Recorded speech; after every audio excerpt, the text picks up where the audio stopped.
परमात्मा श्री कृष्ण की वाणी गीता गुरु शिष्य संवाद है। अतः अर्जुन ने स्वीकार किया कि शिष्यस्तेहं साधिमाम त्वाम प्रपन्नम। भगवन, मैं आपका शिष्य हूं, आपकी शरण हूं। मुझे वो उपदेश दीजिए जिससे मैं परम श्रेय को प्राप्त हो जाऊं। अतः उस परम गुरु के चरणों में गीता आरंभ करने से पूर्व ये स्तुति गुरु वंदना प्रस्तुत की जा रही है। ओम श्री सद्गुरुदेव भगवान की जय।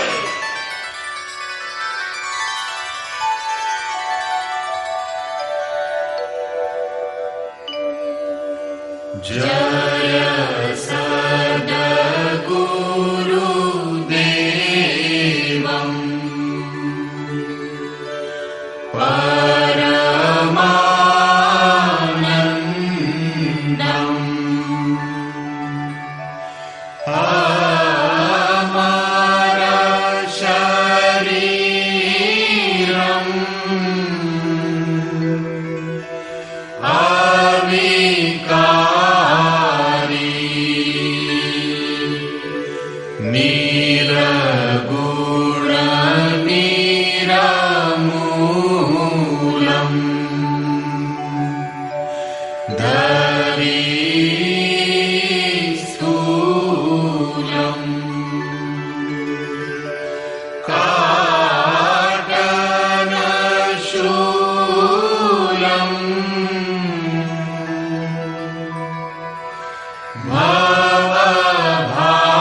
अंतर्यामी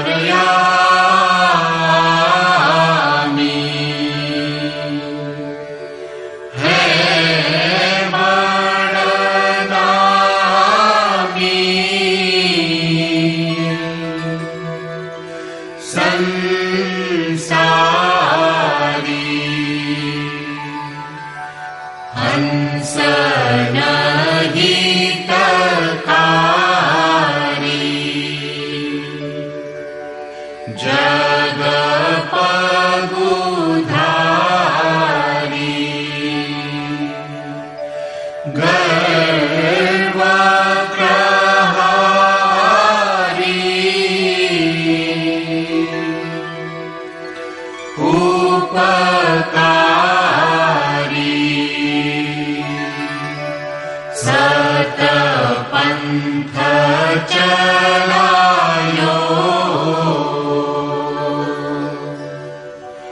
भरम मिटायो रूप लखायो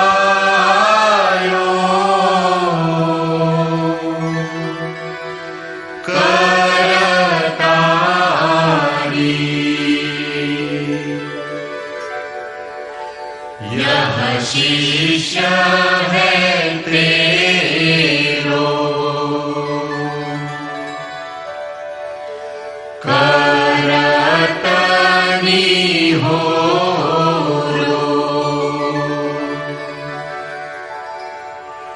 मोह पर हेरो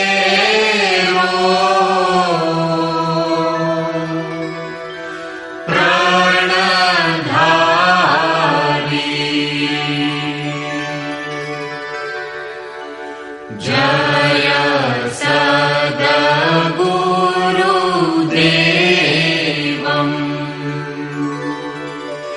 परमानन्दम्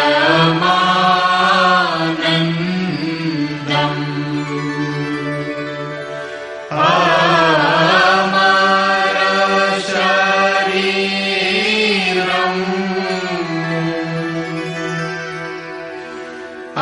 अविकारी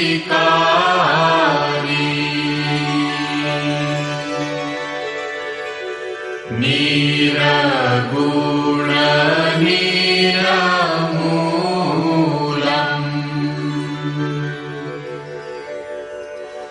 धरी स्थूलम्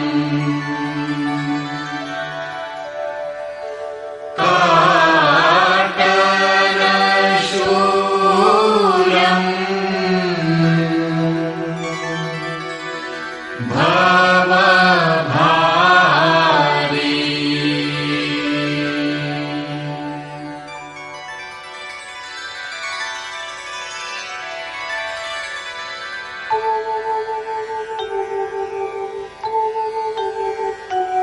ओम जय गुरुदेव जय गुरुदेव जय गुरुदेव जय गुरुदेव ओम जय गुरुदेव जय गुरुदेव जय गुरुदेव जय गुरुदेव ओम जय गुरुदेव जय गुरुदेव जय गुरुदेव जय गुरुदेव।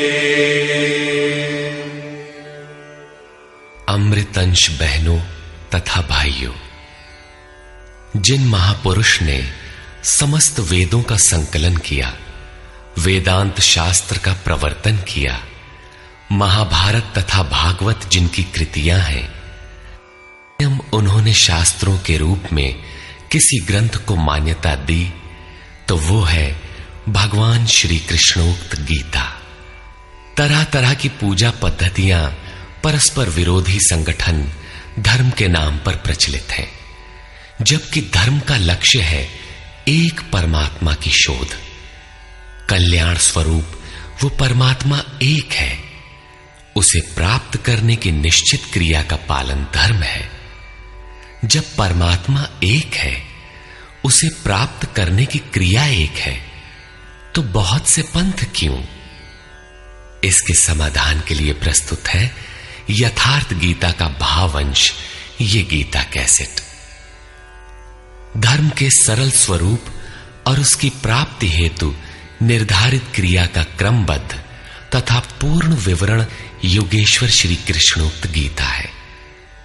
विश्व के प्रत्येक महापुरुष ने जो कुछ भी साधन बताया है, वो सब का सब तथा अनेक गोपनीय स्थितियों का स्पष्टीकरण अकेले गीता में है। इसलिए संपूर्ण मानव जाति के कल्याण का अतर्क शास्त्र गीता है। महाभारत में संकेत है कि कि जब कौरवों और पांडवों की सेनाएं आमने सामने खड़ी हो गईं, तो संपूर्ण निशांतर कौरवों में प्रवेश कर गए और सभी देवता पांडवों में। इस कथन से महर्षि व्यास ने स्पष्ट कर दिया कि गीता के सभी पात्र देवता या असुर हैं तथा प्रतीकात्मक हैं।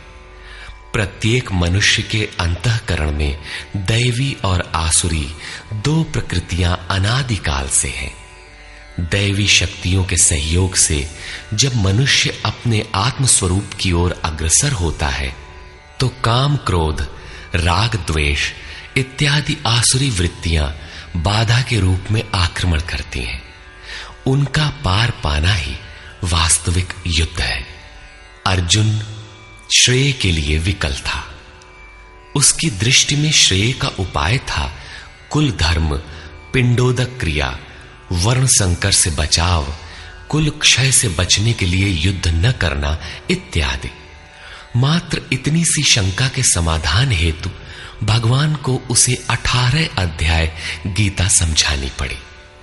अंत में पूछा कि क्या तेरा मोह नष्ट हुआ? अर्जुन ने स्वीकार किया कि भगवान, मेरा मोह नष्ट हो गया और अब मैं वैसा ही करूंगा जैसा भगवान ने उपदेश दिया है। वस्तुतः ये केवल अर्जुन की शंका नहीं थी, बल्कि मानव मात्र की शंका है कि श्रेय क्या है, उसे कैसे प्राप्त करें। इसलिए स्त्री पुरुष, आबाल वृद्ध, मानव मात्र के लिए गीता के 18 अध्याय का अनुशीलन एवं नियमित पाठ नितांत आवश्यक है, जिससे ब्रह्म विधि की स्मृति सृजित रहे तथा बच्चों में भी इन कल्याणकारी संस्कारों का सृजन हो सके। इस गीता ज्ञान के बिना कोई भी मनुष्य उस ईश्वर के पथ पर नहीं चल सकता। अक्षय सुख, शाश्वत शांति, लोक में समृद्धि तथा मूल शंका समाधान हेतु इन कैसेटों का संकलन किया गया है। इसके नियमित श्रवण से संपूर्ण परिवार तथा स्वजन समुदाय को सुसंस्कृत करें। संसार में कहीं भी मनुष्य हो, उसके लिए गीता सदैव अमृत वाहिनी है। गीता आपका शास्त्र है। गौरव का विषय है कि 5000 वर्ष से भी अधिक अंतराल के बाद श्री कृष्ण का यथार्थ गायन आपके सम्मुख है। जन्म जन्मांतर की रूढ़ियों से ग्रस्त मस्तिष्क को स्वच्छ कर चिंतन के प्रशस्त पथ पर चलने के लिए इन कैसेटों का प्रसारण प्रातः अवश्य करें।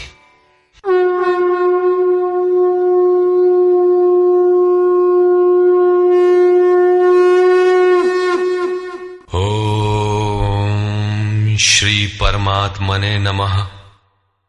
यथार्थ गीता, श्रीमद् भगवत गीता, अथ प्रथमो अध्यायः।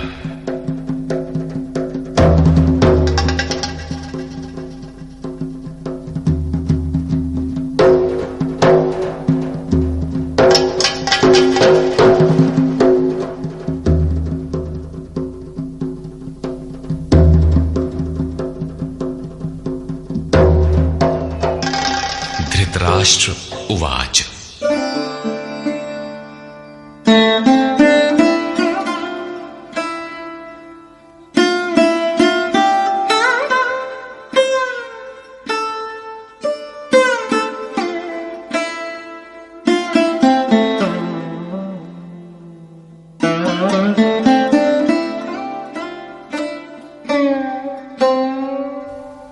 धर्मक्षेत्रे कुरुक्षेत्रे समवेता युयुत्सवः मामकाः पाण्डवाश्चैव किमकुर्वत संजय।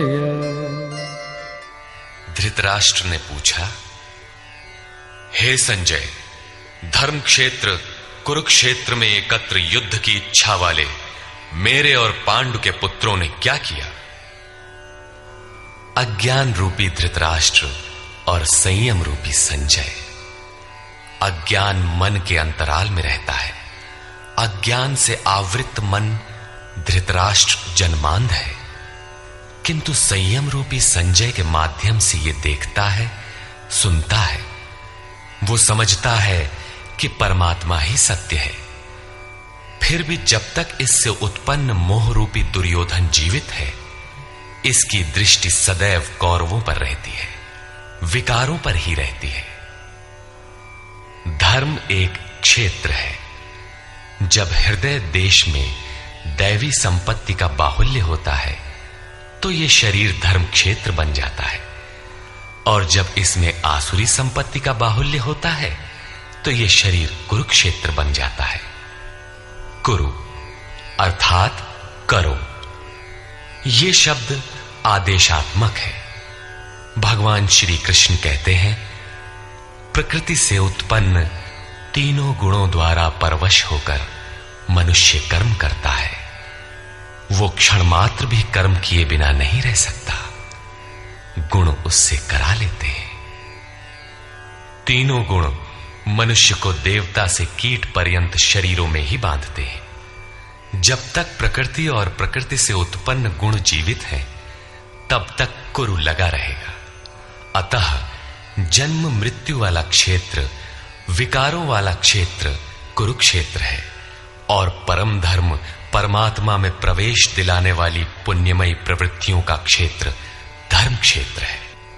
पुरातत्वविद पंजाब में काशी प्रयाग के मध्य तथा अनेकानेक स्थलों पर कुरुक्षेत्र की शोध में लगे हैं, किंतु गीताकार ने स्वयं बताया है कि जिस क्षेत्र में यह युद्ध हुआ वो कहां है। इदम शरीरम कौन्तेय क्षेत्र मित्य भिधीयते। अर्जुन, ये शरीर ही क्षेत्र है, और जो इसको जानता है, इसका पार पा लेता है, वो क्षेत्रज्ञ है। आगे इन्होंने क्षेत्र का विस्तार बताया, जिसमें 10 इंद्रियां, मन, बुद्धि, अहंकार, 5 विकार और 3 गुणों का वर्णन है। शरीर ही क्षेत्र है, एक अखाड़ा है। इसमें लड़ने वाली प्रवृत्तियां 2 हैं, दैवी संपद और आसुरी संपद। पांडु की संतान और धृतराष्ट्र की संतान सजातीय और विजातीय प्रवृत्तियां। अनुभवी महापुरुष की शरण जाने पर इन दोनों प्रवृत्तियों में संघर्ष का सूत्रपात होता है। यह क्षेत्र क्षेत्रज्ञ का संघर्ष है, और यही वास्तविक युद्ध है। विश्व युद्धों से इतिहास भरा पड़ा है, किंतु उनमें जीतने वालों को भी शाश्वत विजय नहीं मिलती। ये तो आपसी बदले हैं। प्रकृति का सर्वथा शमन करके प्रकृति से परे की सत्ता का दिग्दर्शन करना और उसमें प्रवेश पाना ही वास्तविक विजय है। यही एक ऐसी विजय है जिसके पीछे हार नहीं है। यही मुक्ति है जिसके पीछे जन्म मृत्यु का बंधन नहीं है। इस प्रकार अज्ञान से आच्छादित प्रत्येक मन संयम के द्वारा जानता है कि क्षेत्र क्षेत्रज्ञ के युद्ध में क्या हुआ। अब जैसा जिसके संयम का उत्थान है, वैसे वैसे उसे दृष्टि आती जाएगी। संजय उवाच। दृष्ट्वा तु पाण्डवानीकं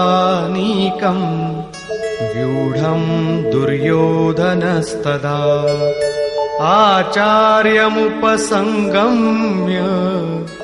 राजा वचनमब्रवीत्।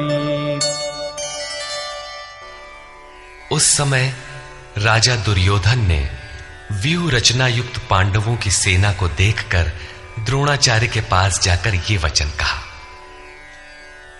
द्वैत के आचरण ही द्रोणाचार्य हैं।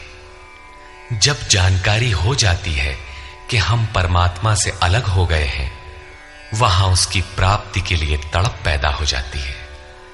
तभी हम गुरु की तलाश में निकलते हैं। दोनों प्रवृत्तियों के बीच यही प्राथमिक गुरु है। यद्यपि बाद के सद्गुरु योगेश्वर श्री कृष्ण होंगे, जो योग की स्थिति वाले होंगे। राजा दुर्योधन आचार्य के पास जाता है। मोह रूपी दुर्योधन।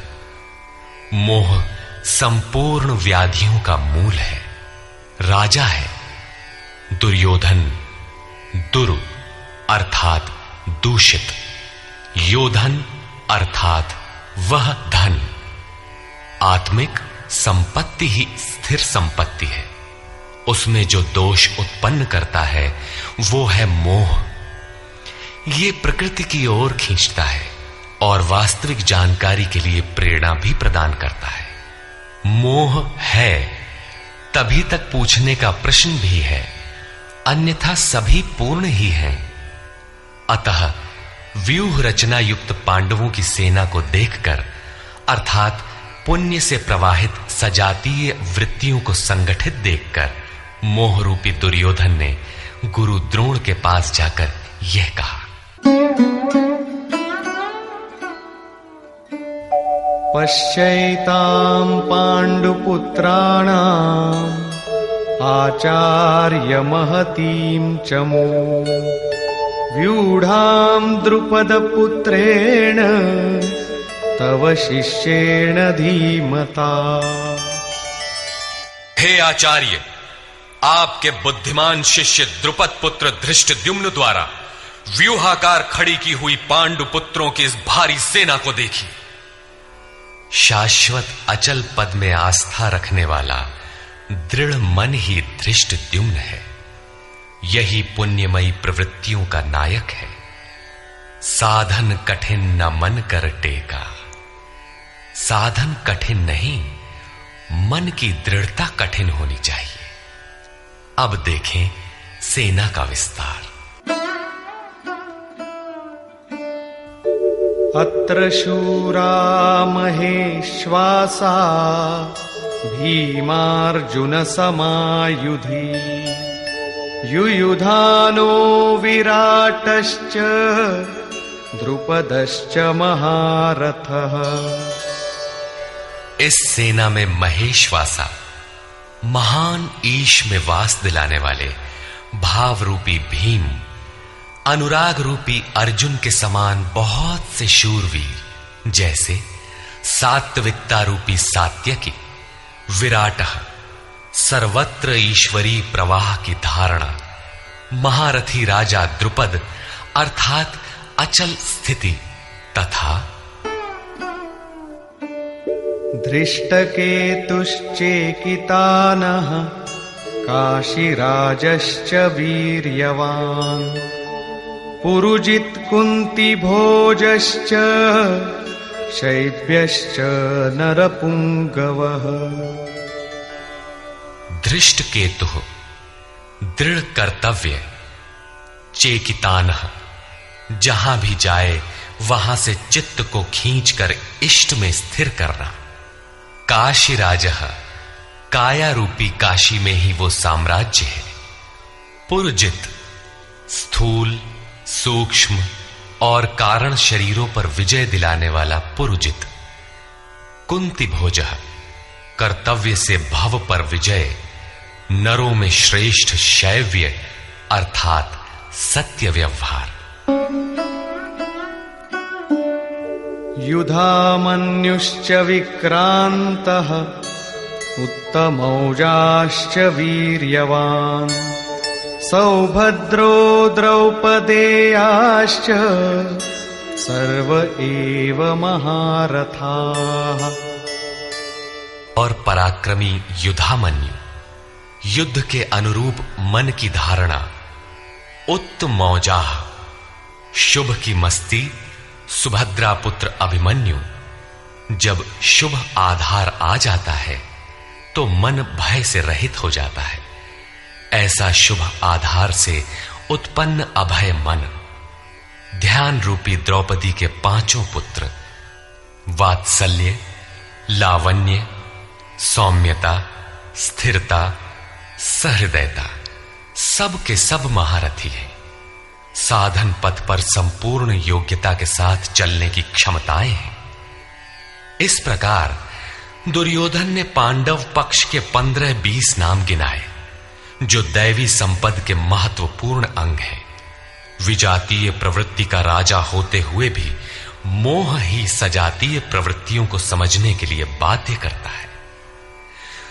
दुर्योधन अपना पक्ष संक्षेप में कहता है, यदि कोई बाह्य युद्ध होता तो अपनी फौज बढ़ा चढ़ा कर गिनाता, विकार कम गिनाए गए, क्योंकि उन पर विजय पाना है, वे नाशवान हैं। केवल 5-7 विकार बताए गए, जिनके अंतराल में संपूर्ण बहिर्मुखी प्रवृत्ति विद्यमान है, जैसे अस्माकं तु विशिष्टाये तान्निबोध द्विजोत्तम नायका मम सैन्यस्य संज्ञार्थं तान् ब्रवीमि ते। द्विजोत्तम, हमारे पक्ष में जो प्रधान हैं उन्हें भी आप समझ लें। आपको जानने के लिए मेरी सेना के जो नायक हैं उनको कहता हूं। बाह्य युद्ध में सेनापति के लिए द्विजोत्तम संबोधन असामयिक है। वस्तुतः गीता अंतःकरण की 2 प्रवृत्तियों का संघर्ष है, जिसमें द्वैत का आचरण ही द्रोण है। जब तक हम लेश मात्र भी आराध्य से अलग हैं, तब तक प्रकृति विद्यमान है, द्वैत बना है। इस द्वि पर जय पाने की प्रेरणा प्रथम गुरु द्रोणाचार्य से मिलती है। अधूरी शिक्षा ही पूर्ण जानकारी के लिए प्रेरणा प्रदान करती है। वो पूजा स्थली नहीं, वहां शौर्य सूचक संबोधन होना चाहिए। विजातीय प्रवृत्ति के नायक कौन कौन हैं?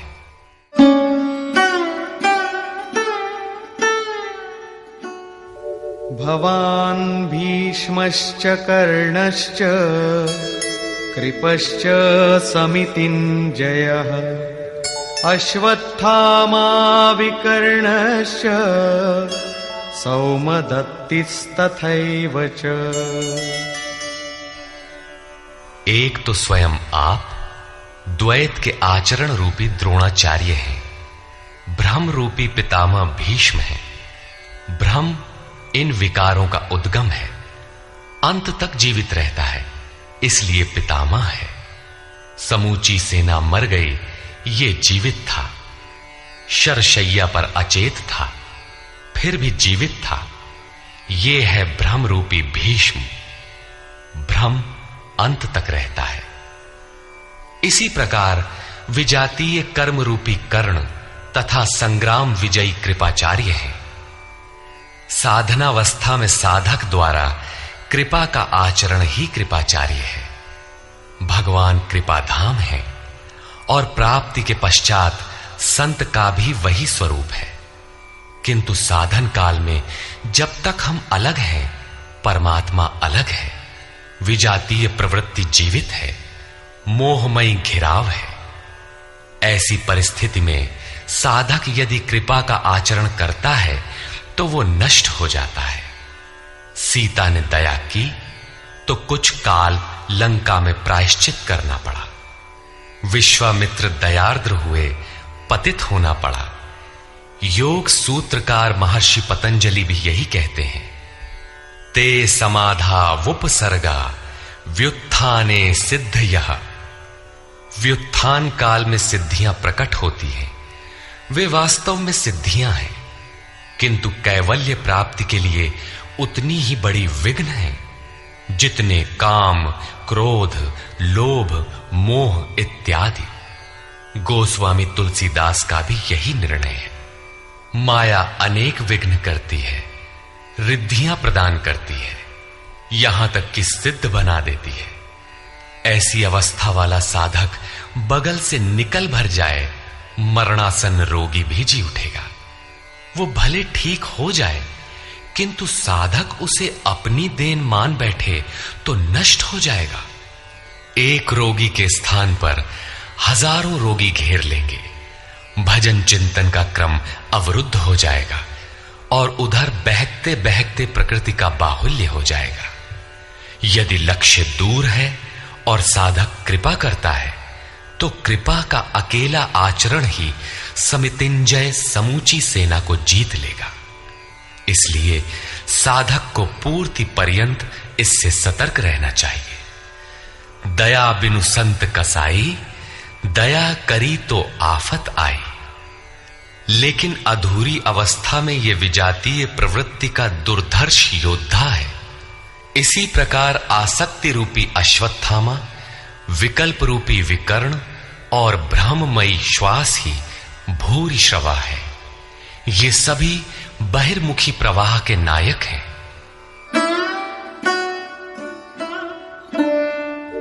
अन्ये च बहवः शूराः मदर्थे त्यक्तजीविताः नानाशस्त्रः प्रहरणाः सर्वे युद्धविशारदाः। और भी बहुत से शूरवीर अनेक शस्त्रों से युक्त मेरे लिए जीवन की आशा को त्याग कर युद्ध में डटे हैं। सभी मेरे लिए प्राण त्यागने वाले हैं, किंतु उनकी कोई ठोस गणना नहीं है। अब कौन सी सेना किन भावों द्वारा सुरक्षित है, इस पर कहते हैं अपर्याप्तं तदस्माकं बलं भीष्माभिरक्षितं पर्याप्तं त्विदमेतेषां बलं भीमाभिरक्षितम्। भीष्म द्वारा रक्षित हमारी सेना सब प्रकार से अजेय है और भीम द्वारा रक्षित इन लोगों की सेना जीतने में सुगम है। पर्याप्त और अपर्याप्त जैसे श्लिष्ट शब्द का प्रयोग दुर्योधन की आशंका को व्यक्त करता है। अतः देखना है कि भीष्म कौन सी सत्ता है जिस पर कौरव निर्भर करते हैं, तथा भीम कौन सी सत्ता है जिस पर दैवी संपद संपूर्ण पांडव निर्भर है। दुर्योधन अपनी व्यवस्था देता है कि अयनेषु च सर्वेषु यथा भागमवस्थिताः भीष्ममेवाभिरक्षन्तु भवन्तः सर्व एव हि। इसलिए सब मोर्चों पर अपनी अपनी जगह स्थित रहते हुए आप लोग सब के सब भीष्म की ही सब ओर से रक्षा करें। यदि भीष्म हैं तो हम अजेय हैं, इसलिए आप पांडवों से न लड़कर केवल भीष्म की ही रक्षा करें। कैसा योद्धा है भीष्म, जो स्वयं अपनी रक्षा नहीं कर पा रहा है, कौरवों को उसकी रक्षा व्यवस्था करनी पड़ रही है। यह कोई बाह्य योद्धा नहीं, ब्रह्म ही भीष्म है।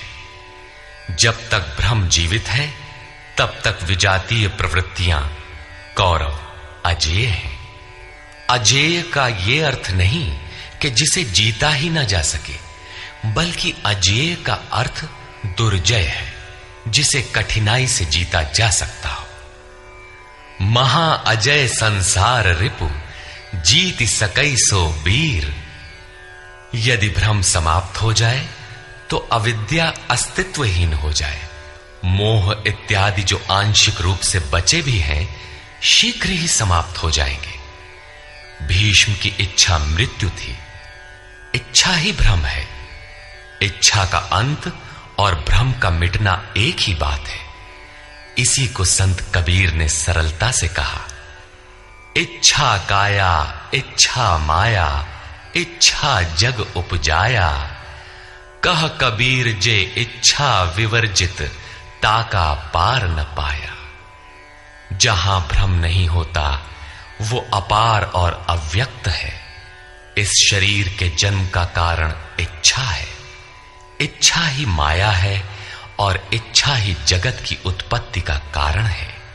सो कामयत तदैक्षत बहुश्याम प्रजायेय इति। कबीर कहते हैं, जो इच्छाओं से सर्वथा रहित हैं, तिनका पार न पाया। वे अपार अनंत असीम तत्वों में प्रवेश पा जाते हैं।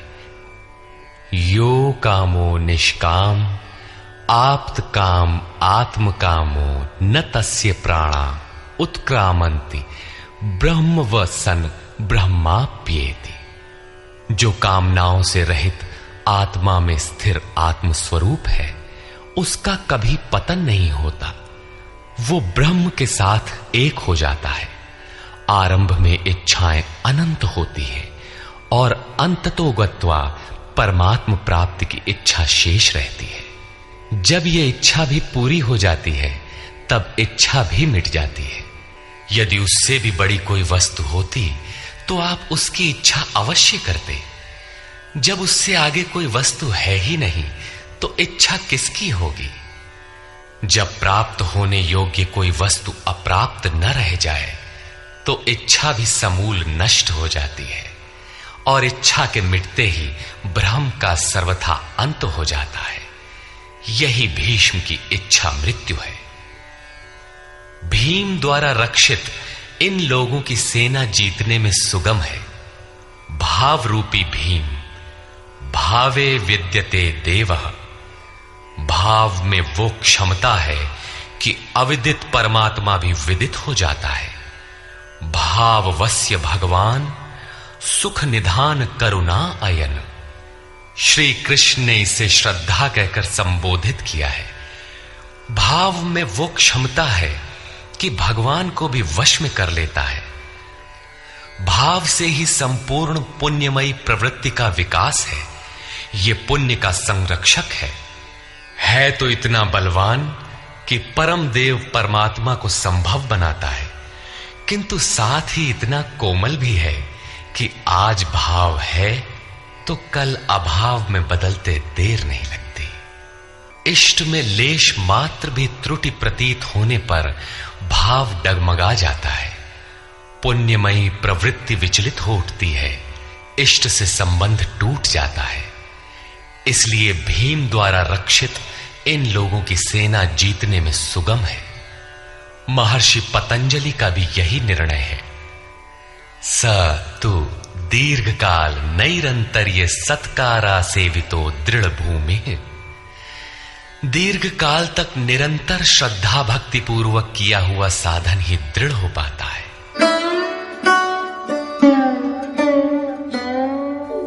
तस्य संजनयन् हर्षं कुरु वृद्धः पितामहः। सिंहनादं विनद्योच्चैः शंखं दध्मौ प्रतापवान्। इस प्रकार अपने बलाबल का निर्णय लेकर शंख ध्वनि हुई। शंख ध्वनि पात्रों के पराक्रम की घोषणा है कि जीतने पर कौन सा पात्र आपको क्या देगा।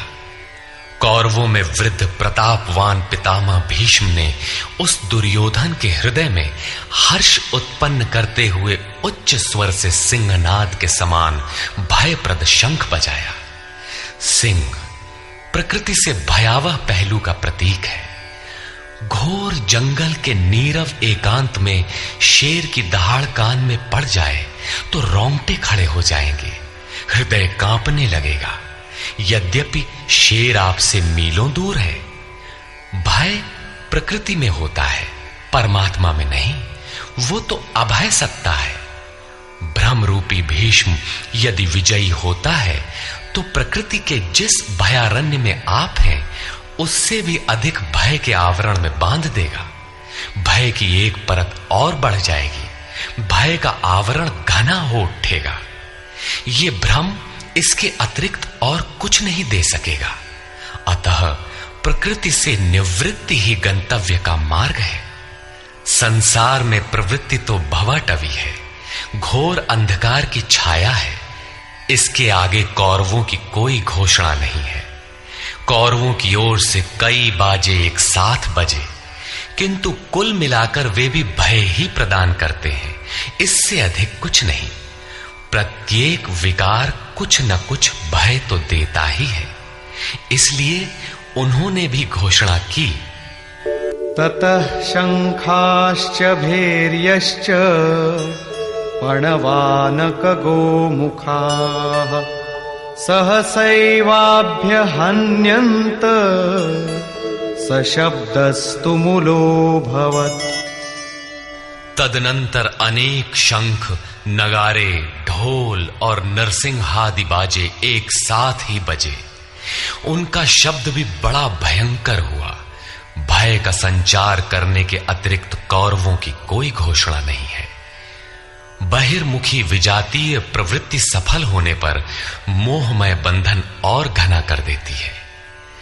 अब पुण्यमयी प्रवृत्तियों की ओर से घोषणाएं हुई, जिनमें पहली घोषणा योगेश्वर श्री कृष्ण की है।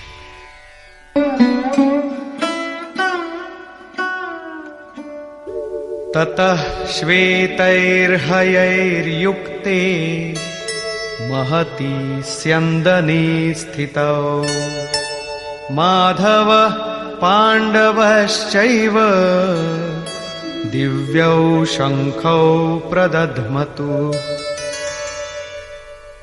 इसके उपरांत श्वेत घोड़ों से युक्त, जिनमें लेश मात्र कालिमा दोष नहीं है, श्वेत सात्विक निर्मलता का प्रतीक है।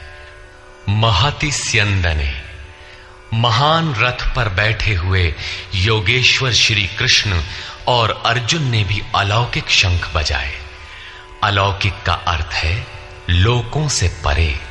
मृत्युलोक, देवलोक, ब्रह्मलोक, जहां तक जन्म मरण का भय है, उन समस्त लोकों से परे पारलौकिक पारमार्थिक स्थिति प्रदान करने की घोषणा योगेश्वर श्री कृष्ण की है। सोने चांदी काठ का रथ नहीं, रथ अलौकिक, शंख अलौकिक, अतः घोषणा भी अलौकिक ही है। लोकों से परे एकमात्र ब्रह्म है, सीधा उससे संपर्क स्थापित कराने की घोषणा है। पांचजन्यं ऋषिकेशो देवदत्तं धनञ्जयः पौंड्रं दध्मौ महाशंखं भीमकर्मावृकोदरः।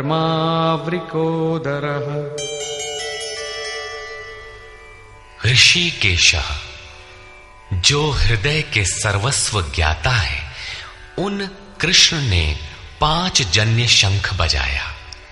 पांचों ज्ञानेंद्रियों को पंच तन्मात्राओं शब्द, स्पर्श, रूप, रस, गंध के रसों से समेटकर अपने जन भक्त की श्रेणी में ढालने की घोषणा की। विकराल रूप से बहकती हुई इंद्रियों को समेटकर उन्हें अपने सेवक की श्रेणी में खड़ा कर देना हृदय से प्रेरक सद्गुरु की देन है। श्री कृष्ण एक योगेश्वर सद्गुरु थे। शिष्यस्तेहम्, भगवन मैं आपका शिष्य हूं। बाह्य विषय वस्तुओं को छोड़कर ध्यान में इष्ट के अतिरिक्त दूसरा न देखें, दूसरा न सुने, न दूसरे का स्पर्श करें, ये सद्गुरु के अनुभव संचार पर निर्भर करता है। देवदत्तम धनंजयः, दैवी संपत्ति को अधीन करने वाला अनुराग ही अर्जुन है। इष्ट के अनुरूप लगाव, जिसमें विरह, वैराग्य, अश्रुपात हो। गदगद गिरा नयन बह नीरा, रोमांच हो। इष्ट के अतिरिक्त अन्य विषय वस्तु का लेश मात्र टकराव न होने पाए, उसी को अनुराग कहते हैं। यदि यह सफल होता है तो परम देव परमात्मा में प्रवेश दिलाने वाली दैवी संपद पर आधिपत्य प्राप्त कर लेता है। इसी का दूसरा नाम धनंजय भी है। एक धन तो बाहरी संपत्ति है, जिससे शरीर निर्वाह की व्यवस्था होती है। आत्मा से इसका कोई संबंध नहीं है। इससे परे स्थिर आत्मिक संपत्ति ही निज संपत्ति है। बृहदारण्य कोपनिषद में याज्ञवल्क्य ने मैत्रेयी को यही समझाया कि धन से संपन्न पृथ्वी के स्वामित्व से भी अमृतत्व की प्राप्ति नहीं हो सकती। उसका उपाय आत्मिक संपत्ति है। भयानक कर्म वाले भीमसेन ने पौंड्र अर्थात प्रीति नामक महाशंख बजाया। भाव का उद्गम और निवास स्थान हृदय है, इसलिए इसका नाम वृकोदर है। आपका भाव लगाव बच्चे में होता है, किंतु वस्तुतः वो लगाव आपके हृदय में है, जो बच्चे में जाकर मूर्त होता है। ये भाव अथाह और महान बलशाली है। उसने प्रीति नामक महाशंख बजाया। भाव में ही वो प्रीति निहित है, इसीलिए भीम ने पौंड्र प्रीति नामक महाशंख बजाया। भाव महान बलवान है, किंतु प्रीति संचार के माध्यम से। हरि व्यापक सर्वत्र समाना, प्रेम ते प्रकट हो ही मैं जाना। अनंत विजयम राजा कुंती पुत्रो युधिष्ठिरः नकुलः सहदेवश्च सुघोषमणिपुष्पकौ। कुंती पुत्र राजा युधिष्ठिर ने अनंत विजय नामक शंख बजाया। कर्तव्य रूपी कुंती और धर्म रूपी युधिष्ठिर। धर्म पर स्थिरता रहेगी तो अनंत विजयम अनंत परमात्मा में स्थिति दिलाएगा। युद्धे स्थिरः सह युधिष्ठिरः। प्रकृति पुरुष क्षेत्र क्षेत्रज्ञ के संघर्ष में स्थिर रहता है, महान दुख से भी विचलित नहीं होता। तो एक दिन जो अनंत है, जिसका अंत नहीं है, वो है परम तत्व परमात्मा, उस पर विजय दिला देता है। नियम रूपी नकुल ने सुघोष नामक शंख बजाया। ज्यों ज्यों नियम उन्नत होगा, अशुभ का शमन होता जाएगा, शुभ घोषित होता जाएगा। सत्संग रूपी सहदेव ने मणि पुष्पक शंख बजाया। मनीषियों ने प्रत्येक श्वास को बहुमूल्य मणि की संज्ञा दी है। हीरा जैसी श्वासा बातों में बीती जाए। एक सत्संग तो वो है जो आप सत्पुरुषों की वाणी से सुनते हैं, किंतु यथार्थ सत्संग आंतरिक है। श्री कृष्ण के अनुसार आत्मा ही सत्य है, सनातन है। चित्त सब ओर से सिमटकर आत्मा की संगत करने लगे, यही वास्तविक सत्संग है। ये सत्संग चिंतन, ध्यान और समाधि के अभ्यास से संपन्न होता है। ज्यों-ज्यों सत्य के सान्निध्य में सुरत टिकती जाएगी, त्यों-त्यों एक एक श्वास पर नियंत्रण मिलता जाएगा। मन सहित इंद्रियों का निरोध होता जाएगा। जिस दिन सर्वथा निरोध होगा, वस्तु प्राप्त हो जाएगी। वाद्य यंत्रों की तरह चित्त का आत्मा के स्वर में स्वर मिलाकर संगत करना ही सत्संग है। बाह्य मणि कठोर है, किंतु श्वास मणि पुष्प से भी कोमल है। पुष्प तो विकसित होने या टूटने पर कुम्हलाता है, किंतु आप अगले श्वास तक जीवित रहने की गारंटी नहीं दे सकते। किंतु सत्संग सफल होने पर प्रत्येक श्वास पर नियंत्रण दिलाकर परम लक्ष्य की प्राप्ति करा देता है। इसके आगे पांडवों की कोई घोषणा नहीं है, किंतु प्रत्येक साधन कुछ न कुछ निर्मलता के पथ में दूरी तय करता है। आगे कहते हैं,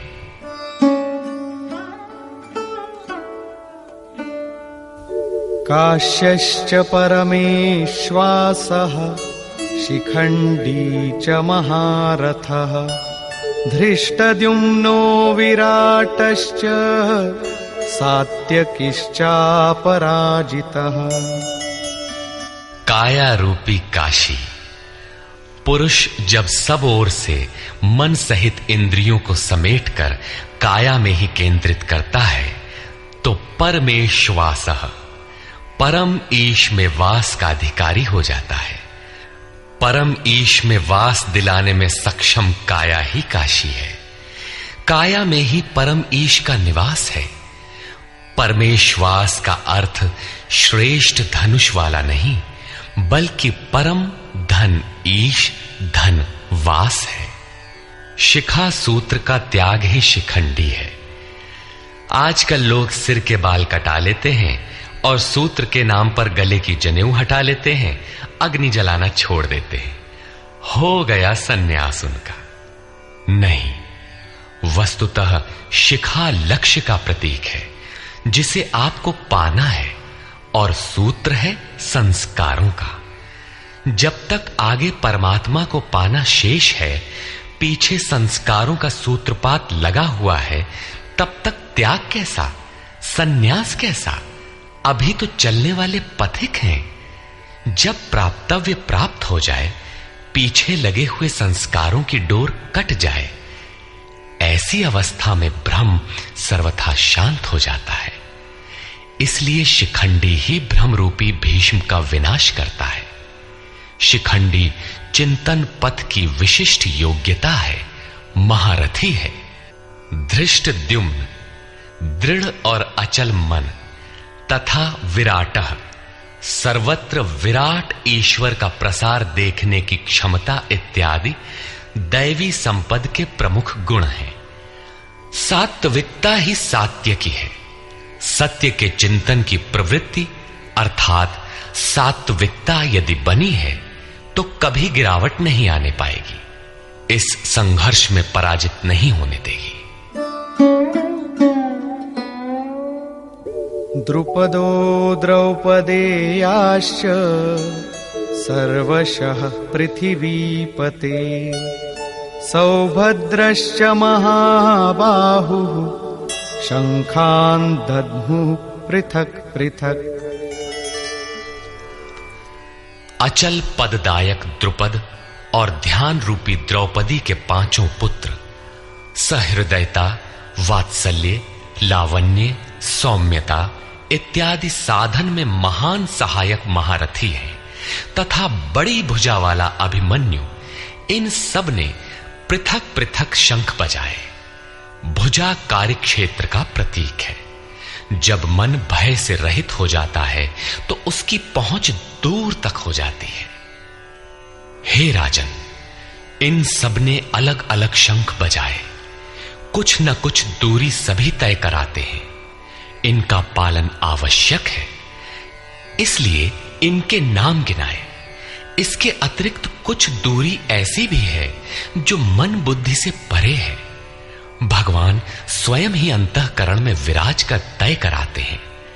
इधर दृष्टि बनकर आत्मा से खड़े हो जाते हैं और सामने स्वयं खड़ा होकर अपना परिचय करा लेते हैं। सघोषोधार्तराष्ट्राणाम् हृदयानि व्यदारयत् नभश्च पृथिवीं चैव तुमुलो व्यनुनादयन्। उस घोर शब्द ने आकाश और पृथ्वी को भी शब्दायमान करते हुए धृतराष्ट्र पुत्रों के हृदय विदीर्ण कर दिए। सेना तो पांडवों की ओर भी थी, किंतु हृदय विदीर्ण हुए धृतराष्ट्र पुत्रों के। वस्तुतः पांचजन्य दैवी शक्ति पर आधिपत्य, अनंत पर विजय, अशुभ का शमन और शुभ की घोषणा धारावाही होने लगे तो कुरुक्षेत्र आसुरी संपद, बहिर्मुखी प्रवृत्तियों का हृदय विदीर्ण हो जाएगा। उनका बल शनैः शनैः क्षीण होने लगता है। सर्वथा सफलता मिलने पर मोहमयी प्रवृत्तियां सर्वथा शांत हो जाती हैं।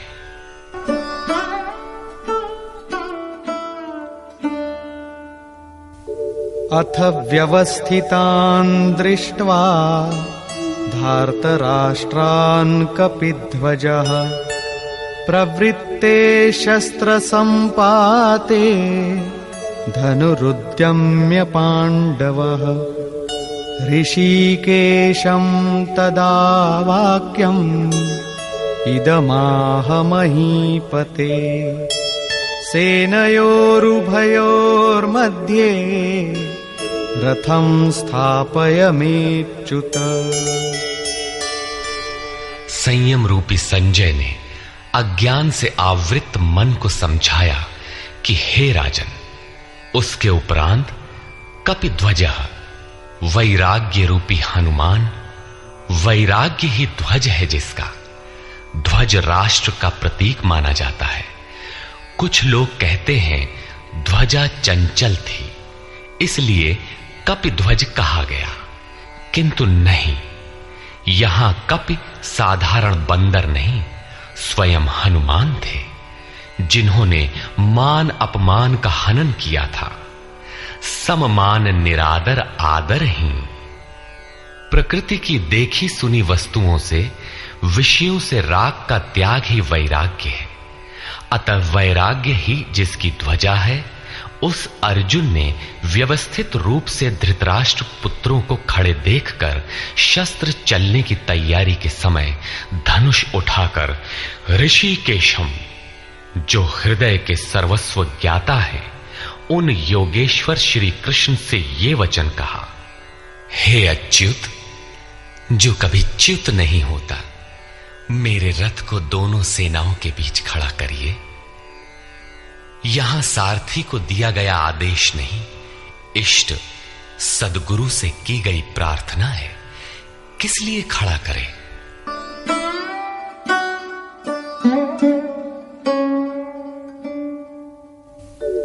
यावदेतान् निरीक्षेऽहम् योद्धुकामानवस्थितान् कैर्मया सह योद्धव्यम् अस्मिन् रणसमुद्यमे।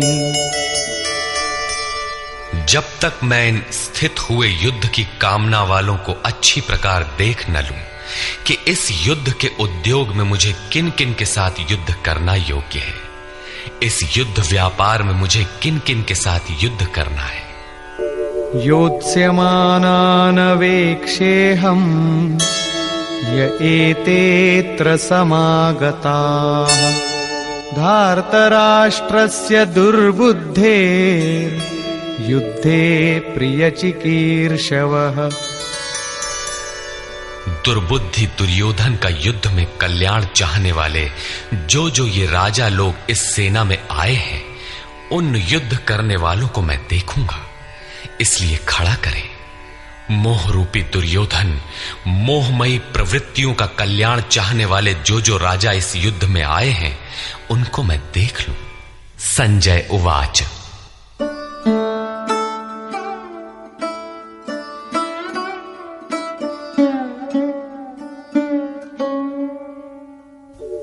एवमुक्तो ऋषिकेशो गुडाकेशेन भारत सेनयोरुभयोर्मध्ये स्थापयित्वा रथोत्तमम् भीष्मद्रोणप्रमुखतः सर्वेषां च महीक्षिताम् उवाच पार्थ पश्यैतान् समवेतान् कुरुनीति। संजय बोला, निद्राजयी अर्जुन द्वारा इस प्रकार कहे जाने पर हृदय के ज्ञाता श्री कृष्ण ने दोनों सेनाओं के बीच भीष्म, द्रोण और महीक्षिताम, शरीर रूपी पृथ्वी पर अधिकार जमाए हुए संपूर्ण राजाओं के बीच उत्तम रथ को खड़ा करके कहा कि पार्थ, इन इकट्ठे हुए कौरवों को देख, यहां उत्तम रथ सोने चांदी का रथ नहीं है। संसार में उत्तम की परिभाषा नश्वर शरीर के प्रति अनुकूलता प्रतिकूलता से की जाती है। ये परिभाषा अपूर्ण है। जो हमारे आत्मा, हमारे स्वरूप का सदैव साथ दे, वही उत्तम है, जिसके पीछे अनुत्तम मलिनता न हो। तत्रापश्यत् स्थितान् पार्थः पितॄनथ पितामहान् आचार्यान् मातुलान् भ्रातॄन् पुत्रान् पौत्रान् सखींस्तथा श्वशुरान् सुहृदश्चैव सेनयोरुभयोरपि। इसके उपरांत अचूक लक्ष्य वाले पार्थिव शरीर को रथ बनाने वाले पार्थ ने उन दोनों सेनाओं में स्थित पिता के भाइयों को, पितामहों को, आचार्यों को, मामाओं को, भाइयों को, पुत्रों को, पौत्रों को, मित्रों को, श्वसुरों को और सुहृदों को देखा। दोनों सेनाओं में अर्जुन को केवल अपना परिवार, मामा का परिवार, ससुराल का परिवार, सुहृद और गुरुजन दिखाई पड़े। प्रचलित गणना के अनुसार 18 अक्षौहिणी 2.5-3 अरब के लगभग होता है, जो आज के विश्व की जनसंख्या के समकक्ष है। इतने मात्र के लिए यदा कदा विश्व स्तर पर आवास, खाद्य समस्या बन जाती है। इतना बड़ा जन समूह अर्जुन के 3-4 रिश्तेदारों का परिवार मात्र था। क्या इतना बड़ा भी किसी का परिवार होता है? कदापि नहीं। यह हृदय देश का चित्रण है। तान् समीक्ष्य स कौन्तेयः सर्वान् बन्धूनवस्थितान् कृपया परयाविष्टो विषीदन्निदमब्रवीत्। इस प्रकार खड़े हुए उन संपूर्ण बंधुओं को देखकर अत्यंत करुणा से आवृत वो कुंती पुत्र अर्जुन शोक करता हुआ बोला। अर्जुन उवाच।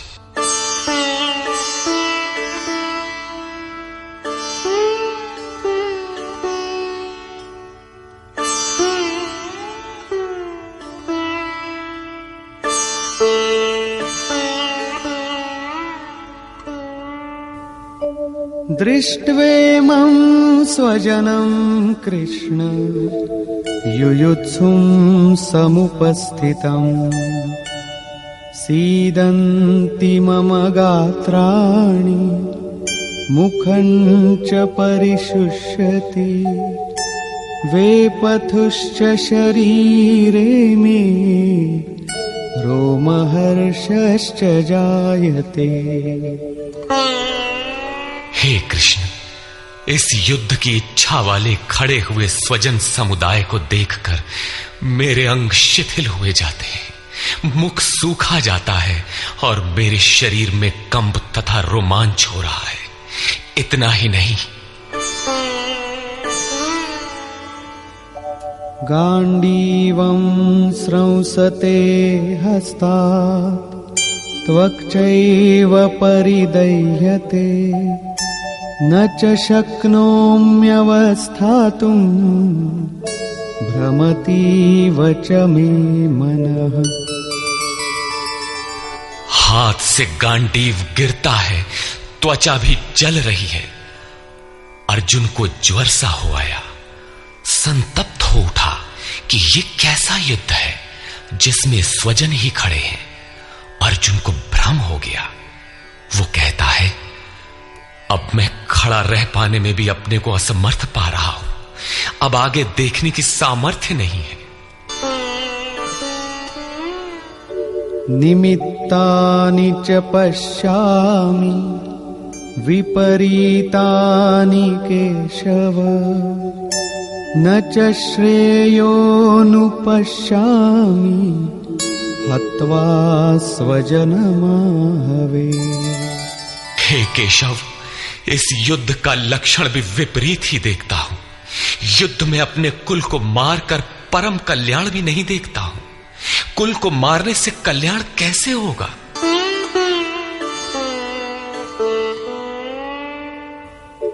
न कांक्षे विजयं कृष्ण न च राज्यं सुखानि च किन्नो राज्येन गोविन्द किं भोगैर्जीवितेन वा।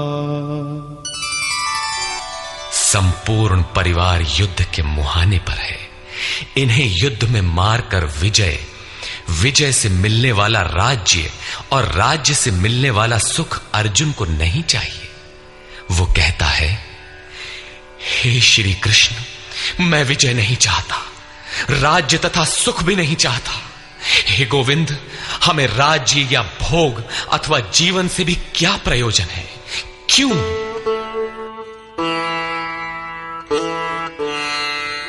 येषामर्थे काङ्क्षितं नो राज्यं भोगाः सुखानि च तैमेव स्थिता युद्धे प्राणांस् त्यक्त्वा धनानि च।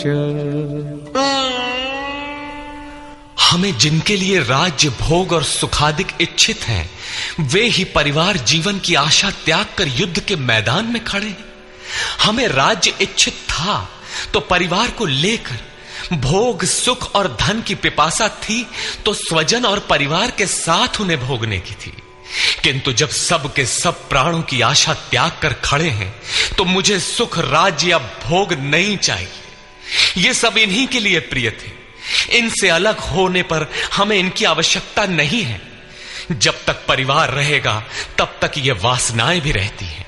झोपड़ी में रहने वाला भी अपने परिवार, मित्र और स्वजन को मारकर विश्व का साम्राज्य स्वीकार नहीं करेगा।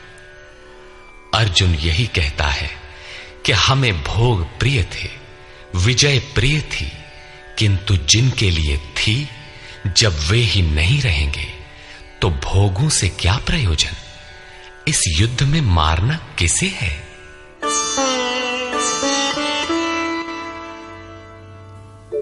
आचार्याः पितरः पुत्राः तथैव च पितामहाः मातुलाः श्वशुराः पौत्राः शालाः सम्बन्धिनस्तथा। इस युद्ध में ताऊ, चाचे, लड़के और इसी प्रकार दादा, मामा, श्वसुर, पोते, साले तथा समस्त संबंधी ही हैं।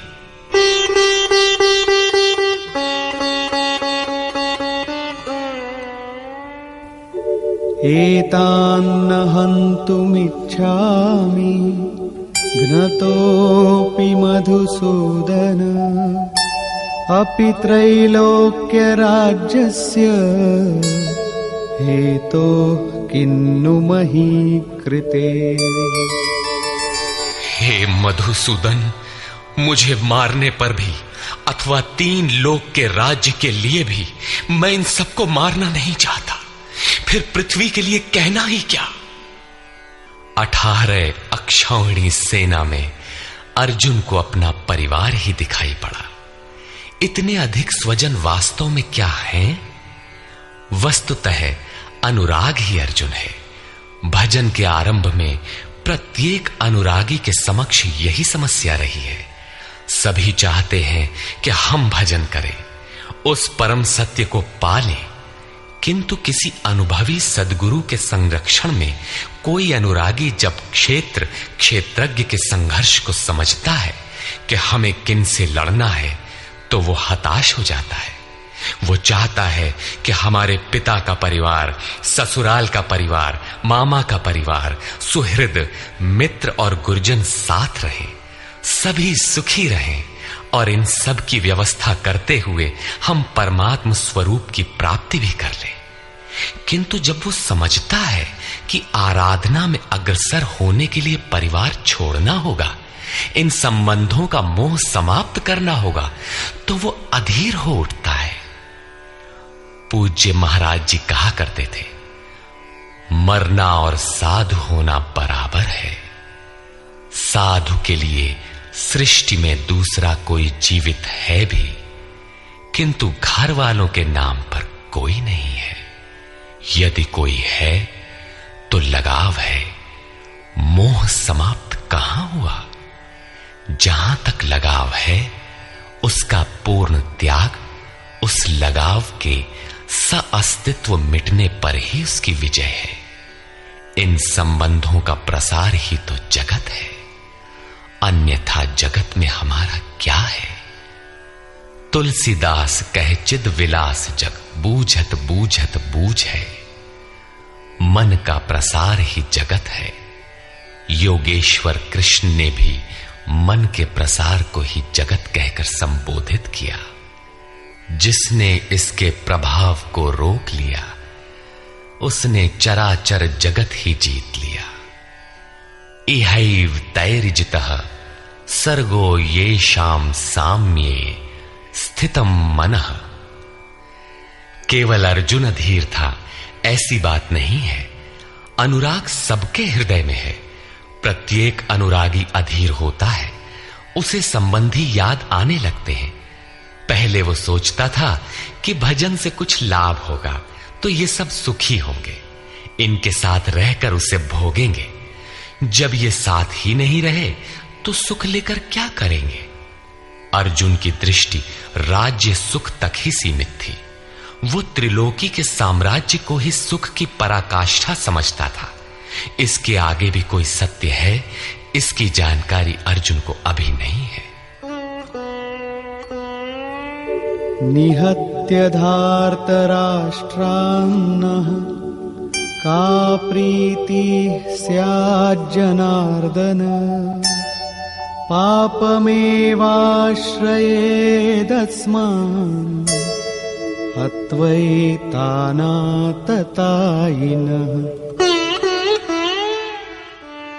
हे जनार्दन, धृतराष्ट्र के पुत्रों को मारकर भी हमें क्या प्रसन्नता होगी। जहां धृतराष्ट्र अर्थात धृष्टता का राष्ट्र है, उससे उत्पन्न मोह रूपी दुर्योधन इत्यादि को मारकर भी हमें क्या प्रसन्नता होगी। इन आतताइयों को मारकर हमें पाप ही तो लगेगा। जो जीवन यापन के तुच्छ लाभ के लिए अनीति अपनाता है वो आतताई कहलाता है।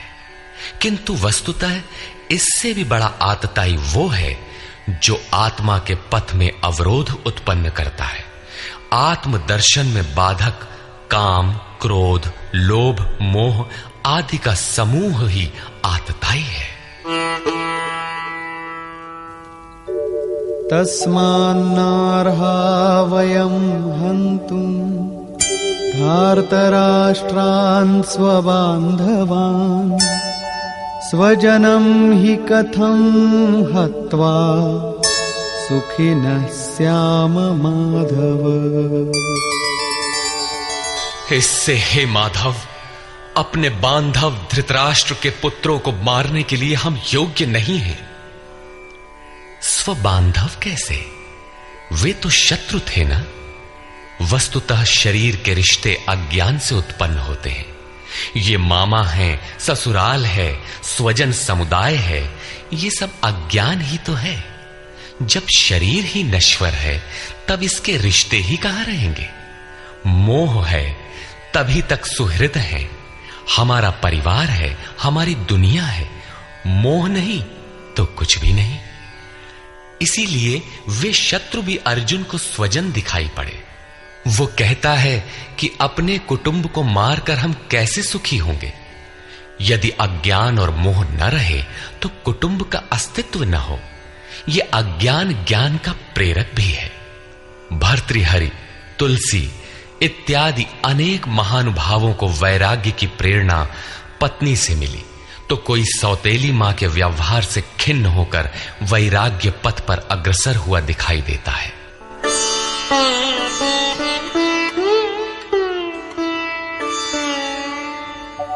यद्यप्येतेन पश्यन्ति लोभोपहत चेतसः कुलक्षयकृतं दोषं मित्रद्रोहे च पातकम्। यद्यपि लोभ से भ्रष्ट चित्त हुए ये लोग कुल नाश के दोष और मित्र द्रोह के पाप को नहीं देखते हैं, ये उनकी कमी है। फिर भी कथं न ज्ञेयमस्माभिः पापादस्मान्निवर्तितुं कुलक्षयकृतं दोषं प्रपश्यद्भिर्जनार्दन। हे जनार्दन, कुल नाश से होने वाले दोषों को जानने वाले हम लोगों को इस पाप से हटने के लिए क्यों नहीं विचार करना चाहिए। मैं ही पाप करता हूं ऐसी बात नहीं, आप भी भूल करने जा रहे हैं। कृष्ण पर भी आरोप लगाया। अभी वो समझ में अपने को कृष्ण से कम नहीं मानता। प्रत्येक नया साधक सद्गुरु की शरण जाने पर इसी प्रकार तर्क करता है और अपने को जानकारी में कम नहीं समझता। यही अर्जुन भी कहता है कि ये भले न समझें, किंतु हम आप तो समझदार हैं। कुल नाश के दोषों पर हमें विचार करना चाहिए। कुल नाश में दोष क्या है? कुलक्षये प्रणश्यन्ति कुलधर्माः सनातनाः धर्मे नष्टे कुलं कृत्स्नम् अधर्मोऽभिभवत्युत।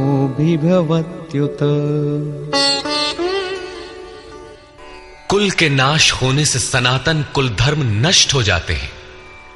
अर्जुन कुल धर्म कुलाचार को ही सनातन धर्म समझ रहा था। धर्म के नाश होने पर संपूर्ण कुल को पाप भी बहुत दबा लेता है। अधर्माभिभवात् कृष्ण प्रदुष्यन्ति कुलस्त्रियः स्त्रीषु दुष्टासु वार्ष्णेय जायते वर्णसंकरः। हे कृष्ण, पाप के अधिक बढ़ जाने से कुल की स्त्रियां दूषित हो जाती हैं। हे वार्ष्णेय, स्त्रियों के दूषित होने पर वर्ण संकर उत्पन्न होता है। अर्जुन की मान्यता थी कि कुल की स्त्रियों के दूषित होने से वर्ण संकर होता है, किंतु श्री कृष्ण ने इसका खंडन करते हुए आगे बताया कि मैं अथवा स्वरूप में स्थित महापुरुष यदि आराधना क्रम में भ्रम उत्पन्न कर दे तब वर्ण संकर होता है। वर्ण संकर के दोषों पर अर्जुन प्रकाश डालता है।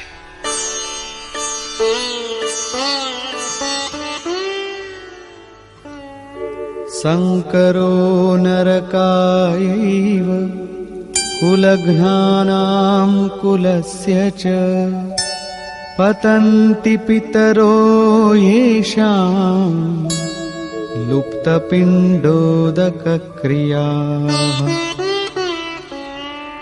वर्ण संकर कुल घातियों और कुल को नरक में ले जाने के लिए ही होता है। लुप्त हुई पिंड क्रिया वाले इनके पितर लोग भी गिर जाते हैं। वर्तमान नष्ट हो जाता है, अतीत के पितर गिर जाते हैं और भविष्य वाले भी गिरेंगे। इतना ही नहीं, दोषैरेतैः कुलघ्नानां वर्णसंकरकारकैः उत्साद्यन्ते जातिधर्माः कुलधर्माश्च शाश्वताः। इन वर्ण संकर कारक दोषों से कुल और कुलघातियों के सनातन कुल धर्म और जाति धर्म नष्ट हो जाते हैं। अर्जुन मानता था कि कुल धर्म सनातन है, कुल धर्म ही शाश्वत है, किंतु श्री कृष्ण ने इसका खंडन किया और आगे बताया कि आत्मा ही सनातन शाश्वत धर्म है। वास्तविक सनातन धर्म को जानने से पहले मनुष्य धर्म के नाम पर किसी न किसी रूढ़ि को जानता है। ठीक इसी प्रकार अर्जुन भी जानता है जो कृष्ण के शब्दों में एक रूढ़ि है। उत्सन्न कुलधर्माणां मनुष्याणां जनार्दन नरके नियतं वासो भवतीत्यनुशुश्रुम। हे जनार्दन, नष्ट हुए कुल धर्म वाले मनुष्यों का अनंत काल तक नरक में वास होता है, ऐसा हमने सुना है। कुल धर्म ही नहीं नष्ट होता, बल्कि शाश्वत सनातन धर्म भी नष्ट हो जाता है। जब धर्म ही नष्ट हो गया तो ऐसे पुरुष का अनंत काल तक नरक में निवास होता है, ऐसा हमने सुना है, देखा नहीं, सुना है।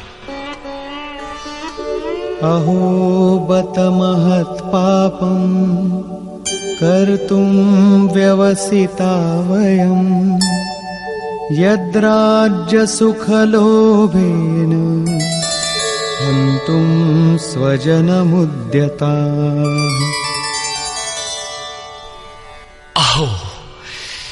शोक है कि हम लोग बुद्धिमान होकर भी महान पाप करने को तैयार हुए हैं। राज्य और सुख के लोभ से अपने कुल को मारने के लिए उद्यत हुए हैं। अभी अर्जुन अपने को कम ज्ञाता नहीं समझता।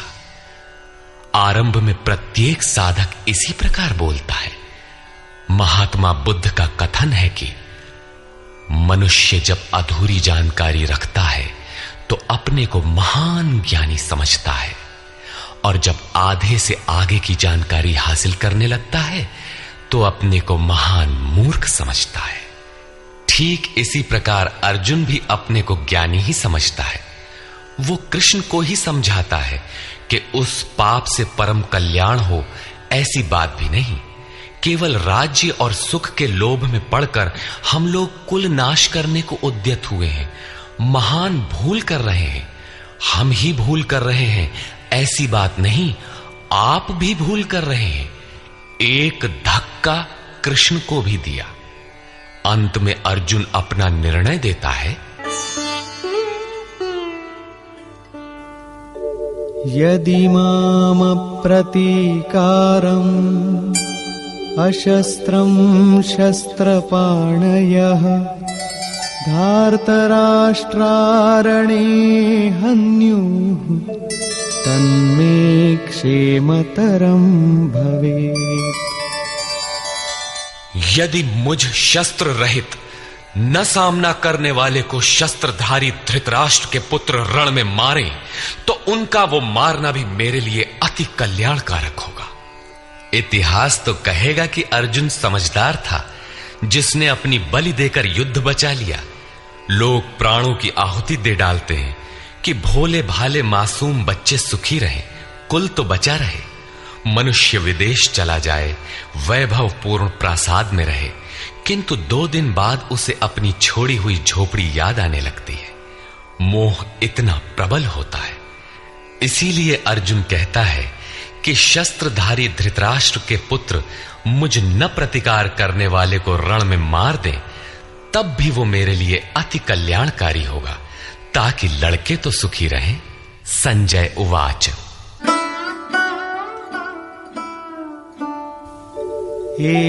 एवमुक्त्वार्जुनः संख्ये रथोपस्थ उपाविशत् विसृज्य सशरं चापं शोकसंविघ्नमानसः।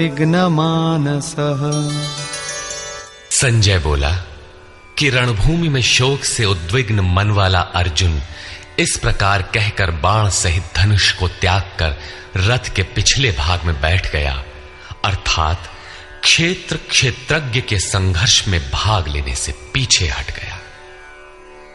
निष्कर्ष। गीता क्षेत्र क्षेत्रज्ञ के युद्ध का निरूपण है। यह ईश्वरीय विभूतियों से संपन्न भगवत स्वरूप को दिखाने वाला गायन है। यह गायन जिस क्षेत्र में होता है वह युद्ध क्षेत्र शरीर है, जिसमें 2 प्रवृत्तियां हैं, धर्म क्षेत्र और कुरुक्षेत्र। उन सेनाओं का स्वरूप और उनके बल का आधार बताया। शंख ध्वनि से उनके पराक्रम की जानकारी मिली। तदनंतर जिस सेना से लड़ना है उसका निरीक्षण हुआ, जिसकी गणना 18 अक्षौहिणी अर्थात लगभग 6.5 अरब कही जाती है, किंतु वस्तुतः वे अनंत हैं। प्रकृति के दृष्टिकोण 2 हैं। एक इष्टोन्मुखी प्रवृत्ति दैवी संपद, दूसरी बहिर्मुखी प्रवृत्ति आसुरी संपद। दोनों प्रकृति ही हैं। एक इष्ट की ओर उन्मुख करती है, परम धर्म परमात्मा की ओर ले जाती है, और दूसरी प्रकृति में विश्वास दिलाती है। पहले दैवी संपद को साध कर आसुरी संपद का अंत किया जाता है, फिर शाश्वत सनातन परब्रह्म के दिग्दर्शन और उसमें स्थिति के साथ दैवी संपद की आवश्यकता शेष हो जाती है। युद्ध का परिणाम निकल आता है। अर्जुन को सैन्य निरीक्षण में अपना परिवार ही दिखाई पड़ता है, जिसे मारना है। जहां तक संबंध है उतना ही जगत है। अनुराग के प्रथम चरण में पारिवारिक मोह बाधक बनता है। साधक जब देखता है कि मधुर संबंधों में इतना विच्छेद हो जाएगा जैसे वे थे ही नहीं, तो उसे घबराहट होने लगती है। स्वजनासक्ति को मारने में उसे अकल्याण दिखाई देने लगता है। वह प्रचलित रूढ़ियों में अपना बचाव ढूंढने लगता है, जैसा अर्जुन ने किया। उसने कहा, कुल धर्म ही सनातन धर्म है। इस युद्ध से सनातन धर्म नष्ट हो जाएगा, कुल की स्त्रियां दूषित होंगी, वर्ण संकर पैदा होगा, जो कुल और कुलघातियों को अनंत काल तक नरक में ले जाने के लिए ही होता है। अर्जुन अपनी समझ से सनातन धर्म की रक्षा के लिए विकल है। उसने श्री कृष्ण से अनुरोध किया कि हम लोग समझदार होकर भी यह महान पाप क्यों करें। अर्थात श्री कृष्ण भी पाप करने जा रहे हैं। अंततोगत्वा पाप से बचने के लिए मैं युद्ध नहीं करूंगा, ऐसा कहता हुआ हताश अर्जुन रथ के पिछले भाग में बैठ गया। क्षेत्रज्ञ के संघर्ष से पीछे हट गया। टीकाकारों ने इस अध्याय को अर्जुन विषाद योग कहा है। अर्जुन अनुराग का प्रतीक है। सनातन धर्म के लिए विकल होने वाले अनुरागी का विषाद योग का कारण बनता है। यही विषाद मनु को हुआ था। हृदय बहुत दुख लाग, जन्म गयऊ हरि भगति बिनु। संशय में पड़कर ही मनुष्य विषाद करता है। उसे संदेह था कि वर्ण संकर पैदा होगा जो नरक में ले जाएगा। सनातन धर्म के नष्ट होने का भी उसे विषाद था। अतः संशय विषाद योग का सामान्य नामकरण इस अध्याय के लिए उपयुक्त है। अतः ओम तत्सदिति श्रीमद् भगवद गीता सूपनिषत्सु ब्रह्म विद्यायाम योग शास्त्रे श्री कृष्णार्जुन संवादे संशय विषाद योगो नाम प्रथमोऽध्यायः। इस प्रकार स्वामी अड़गड़ानंद कृत श्रीमद् भगवद गीता के भाष्य यथार्थ गीता का प्रथम अध्याय पूर्ण होता है।